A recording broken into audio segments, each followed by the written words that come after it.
as you know, every time you get stopped in the street, it's to ask questions about the timber market, isn't it? It is. Well, it feels like it at the moment anyway. Even people are asking me now, you know. So are timber prices rising or are they falling at the moment? So at the moment, we've seen quite a significant correction in the market, certainly for round timber, which probably feeds on into the end product in the form of sawn timber. So if we cast our mind back to how we find ourselves in this position, the last 2 years, after COVID, we've seen very, very strong demand in the market for all timber products. And we'd gone into this year on the assumption that was going to continue. We were carrying high stocks of sawn timber at all our locations, all our mills. But the season hasn't really happened this year. So we would expect demand to start to pick up late winter or perhaps into the spring. Typically, you get the Easter bank holidays and then the bank holidays in May. That's when people go into their gardens and they think, I'd like a nice bit of decking or trellis or need to edge those borders or whatever it might be. We certainly have done. And if the sector is going to be busy, that's when you start to see the signs. And this year that didn't happen. And we saw the demand levels, the sales we get, because we get information on the sales to the consumer through from some of our customers, and we saw that demand at that period was not as we were hoping it was going to be. But we kept our fingers crossed and we thought it's going to be all right, it's going to be all right. But we just have not seen the market pick up this year for perhaps all the sorts of reasons that we're all aware of. Inflation's high. People haven't been on holiday for several years in a lot of cases, so they're thinking about doing that rather than going out into the garden. And maybe they've done all their work in the garden up to now. So we've now got to a point where the sawmills are carrying very high levels of finished stock, and they would be expecting them to disappear, to be sold through the supply chain. And there's no expectation that that's actually going to happen now. Sawmills have now got to try and find a way of reducing that inventory of finished stock at a time when the market's weak. So we've got a double whammy where we've got an underlying weaker demand, but we also need to move product through the supply chain. Many sawmills are now running at somewhere between 2/3 and 3/4 of capacity, and that's likely to continue for the balance of the year. It's hard to see that the demand profile is really going to change this year. Therefore, sawn demand is going to be weak. Therefore, sawlog demand is going to be weak. Therefore, one would have thought activity level is going to be reduced. So it's not a terribly cheerful picture at the moment, I'm afraid. And so that affects prices, but it means that the prices are going to drop considerably? Yes, so we've seen this demand and supply.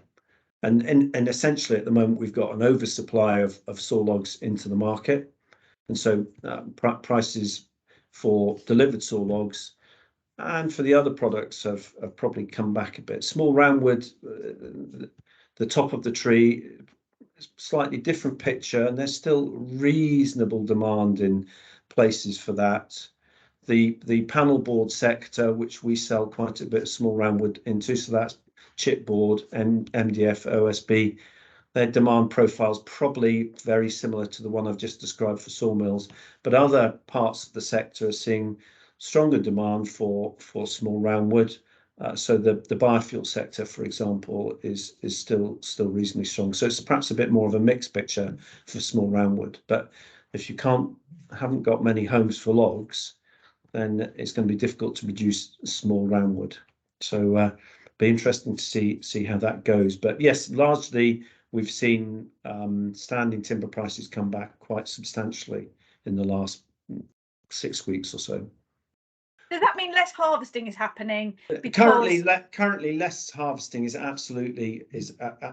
or will be the case. Perhaps not quite yet, but we're starting to see contractors slowed down because we're building stocks at roadside. Mills are full of roundwood. They're reducing their intake. Mm-hmm. Therefore, we're seeing product building up at roadside. And I'm afraid that's the situation that we're going to see for the next few months, unfortunately.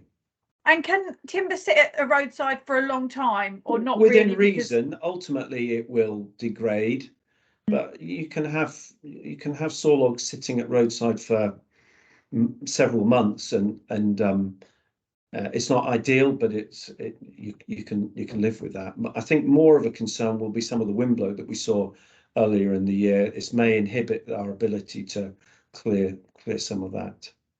but what with this eco drive, like I keep reading articles about the fact that we're going to decarbonize industries, like which is heavy using steel or concrete. I thought because of that, and because of that government change where they're going to start pushing homes to be built with timber, I thought that this would change the demand. Yeah, and those are longer term trends that you're describing. Right. That absolutely, that is going to happen. Undoubtedly, that if we look back in 10 years' time, I've no doubt that we will see what you've described will happen. But we're talking about a short term correction in the marketplace here that's going to last for 2-3 quarters. Difficult really to predict, and then starting to think about wider issues like what's the wider demand going to be within the economy, and there's talk of perhaps a slight recession and things like that. So those have got short-term implications for what's going in the market. But what you've described is a long-term trend, which I absolutely believe is going to happen.